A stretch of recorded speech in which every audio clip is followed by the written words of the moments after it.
With a bi-yearly release schedule, there are some concerns about what kind of upgrades we would see in each new Sony Xperia release, and in this review we see if that worry actually holds up. Hey, it's Josh Vigar from Android Authority, and this is the Sony Xperia Z3.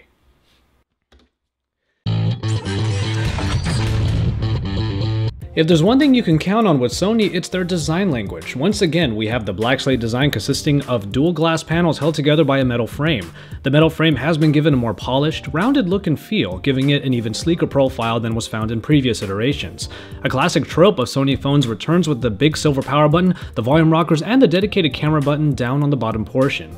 But given that the buttons needed to blend in with the much more rounded design, I unfortunately did feel that they were not as meaty as before. There isn't that much distance in the press, and it just doesn't feel as good as it did in previous versions. Some changes have been made to the already established formula though. The covers also have a rounded and polished look to them now, feeling completely flush with the frame. Their presence gives sign to another big Sony trope: water and dust resistance. The dual front-facing speaker setup has also been altered to a couple smaller grills rather than the slits that were found on the Xperia Z2. If you already liked the design language that Sony puts into their Xperia line, well, you're going to like the Xperia Z3. However, I will say that because of the very soft feeling sides and the dual glass panels, I did find that the phone felt pretty slippery at times. I didn't constantly feel like I was going to drop the phone, but that thought did come up from time to time. And also, because it is glass on both sides, it's really hard to get this fingerprint and smudge-prone phone to look as pristine as it did when I first took the plastic off. I will go ahead and say that the further perfected design of this Xperia flagship is a worthy upgrade from the version from half a year ago, and it is as enticing for veteran users as it should be for newcomers. Long gone are the days when we were somewhat underwhelmed by the screen of the Xperia Z1. As the improvements were plainly shown in the Z2, they then carried over and now provide the Z3 with a great display experience. The same enhancements to this IPS LCD display return in the Triluminous Tech and the X-Reality engine, ultimately providing an even better color production here than found in standard IPS offerings. The result is a screen coming in at 5.2 inches, 1080p resolution, and 424 pixels per inch that provides a lot of contrast and the kind of viewing prowess you'd come to expect from, let's say, Sony televisions. Text looks great, as do all games and media. The viewing angles are also quite great and are a vast improvement from previous generations of this screen, and the signature brightness of an IPS display shines through here as well. Though Sony looks to stay ahead of the curve with their release schedule, they fall slightly behind here with the performance aspect. Whereas we will be hearing the term Snapdragon 805 more and more these days, Sony has opted for the Snapdragon 801 for their latest smartphone, backed by the Adreno 330 and 3GB of RAM. Now, for those of you who want to be on the absolute bleeding edge, this might be a bit of a deal breaker, but it actually makes little difference in the overall experience. All but the most recent and most power-hungry games, for example, still performed wonderfully, and getting general tasks done is still very much possible, especially with the Xperia UI, which keeps things simple, minimal, and thus fast. Jumping between applications in the recent app screen is still a breeze, for example, making multitasking as easy as it can be. While it certainly would have been nice to see the latest and greatest processor on the Xperia Z3, it will still be a top-tier performer for the vast majority of you out there. Hardware has always been a strong point for Sony, whose offerings often bolster the media experience. The front-facing speakers return, and they are the great performers they have always been. Though there are some options in the sound settings that could make them even better and louder, the default settings at max volume still allowed for enjoyment even in the very noisy environments I tested them in. Now that we have found this love, babe, I can't explain my feel.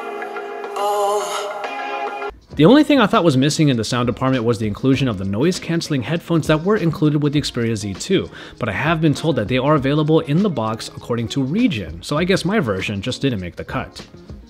What also didn't make the cut was an IR blaster, so you won't be using the Xperia Z3 like a remote, but all the other connections did come back here, like for example, NFC.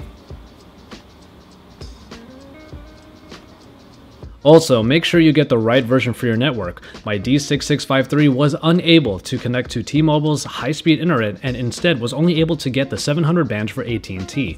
The internet was still pretty fast, but the constant search for signal and reception took a massive blow on my battery life, making true battery testing kind of tough to do. But speaking of battery, a 3100 mAh unit is bolstered by the usual suite of Sony battery-saving options, so under the correct circumstances, longevity should be at a very comfortable high. My constantly searching radio antenna did help drain the battery life in around 13 hours, unfortunately, with pretty high usage. But with at least the stamina mode on, it trucked on for close to a day and a half due to the pretty stellar standby time. And in the end, we can't forget that all of this goodness is protected by IP certification, making this one of the sturdiest phones out there right now. It's clear that Sony has a lot of faith in their camera optics because this is the same package found in the original Xperia Z1. A 20.7 megapixel shooter that is capable of some enormous pictures also brings a lot of modes for fun and creativity. Modes like AR effect, background defocus, and time shift give you the tools needed to get a myriad of shots. Plenty more are available for download, should you need dedicated cameras for services like Evernote and Vine. 4K recording is also available, but huge file sizes might make you opt for the already good quality 1080p shots. Unfortunately, I still found the same issues here as I did in previous iterations. The 20.7 megapixel resolution is only accessible when in the full manual mode, after which you can get to a 16:9 aspect ratio by jumping down to 15.5 megapixels or the superior auto default of 8. And while the superior auto does a pretty good job of catering the settings to the shot, such features are not available in the 20.7 megapixel size. Now that being said, the picture quality is still very satisfactory. The 20.7 megapixel shots obviously capture more data, but for far less noise, the 8 megapixel shots of the superior auto will likely please more. Though there is a propensity here to overexpose the photos, this actually works in its favor when considering low-light shots. The Xperia Z3 yielded more usable low-light shots than plenty of its competitors, especially due to its capability to go as high as 12,800 ISO. And if anything, using the dedicated camera button to easily activate the app and then shoot makes the Xperia camera still one of the best tactile experiences currently available. Though minor upgrades across the board have proven noticeable and welcome, the software aspect doesn't quite fall under that category. But that's not really a bad thing. The Xperia UI returns with essentially the same look and feel as before, with its decidedly stock-like elements and a few additions piled on top. If there is one thing that we are always happy about with the UI, it's that the simplicity keeps things really fast, and the interface seldom slows down due to being overworked. Nonetheless, you get the general home screens, the app drawer, the notification dropdown with the quick settings shade, and the small apps that are found in the recent app screen if you want some small overlay tasks done. The main additions include Sony-specific applications like the Walkman, album, and the unlimited media buying experience. Connectivity to a PlayStation 4 is possible, allowing for streaming from a console to the phone on the same network. It's a feature I'm very excited to use, but unfortunately, I haven't bought my PS4 just yet. And the main addition here is the Life Log, which is a robust but somewhat disconcerting data logger that tries to record your entire life. Everything from internet usage, camera usage, Facebook usage, to even your steps and distance traveled are recorded and illustrated by an avatar on the screen. You can literally look back on the Life Log and see what you have done in the past day or even beyond. I wouldn't blame you for being wary about just how much specific data is being monitored, but I will admit that for anyone out there that likes to journal or just have logs for everything from fitness to data usage, it's an interesting tool that will later connect to Sony's wearables for even better data recording. Ultimately, there's a lot to like about the Xperia UI, simply because there isn't a whole lot of stuff to wade through. Sony continues to put faith in their user interface, and we continue to like what we see. The Sony Xperia Z3 is currently available for the full unlocked price of around $529, putting it squarely in the realm of flagship smartphone in both value and price, but it is also available for pre-sale on T-Mobile in the States right now. Its main competitors include the other flagships, including the Samsung Galaxy S5 and the HTC One M8, especially considering it comes with a comparable performance package. And so, there you have it, the next iteration of the Xperia flagship line, perhaps available too soon for some people's taste. And for a number of people out there, the upgrades might not fully justify what could be a costly upgrade. But for the veteran Xperia fan, the Z3 provides just enough to keep things fresh, and does so very successfully in the design department especially. For anyone that hasn't had the Xperia Z2, the Z1 before it, or even the Z before that, the Xperia Z3 is another example of our phone manufacturers continuously trying to perfect what has already been a pretty good experience.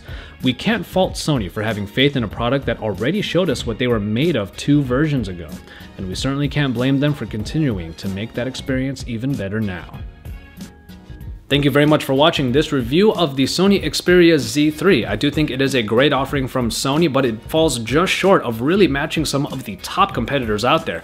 But I'm actually really excited to bring you the other releases by Sony as well. The Xperia Z3 Compact, of which you can see an unboxing already on the side, and the Z3 Tablet Compact. I'm excited mostly about the Compact because it does pretty much lie in a class of its own, being a small offering with the big performance. So keep it tuned here for that and even more from from me and my colleagues in Android Authority, Joe, Jace, Kevin the Tech Ninja, and of course Lon. And from there, make sure you drop us some likes on our videos, to subscribe to our channel if you haven't already, and once you're done with all of that, head on over to androidauthority.com for even more, because we are your source for all things Android.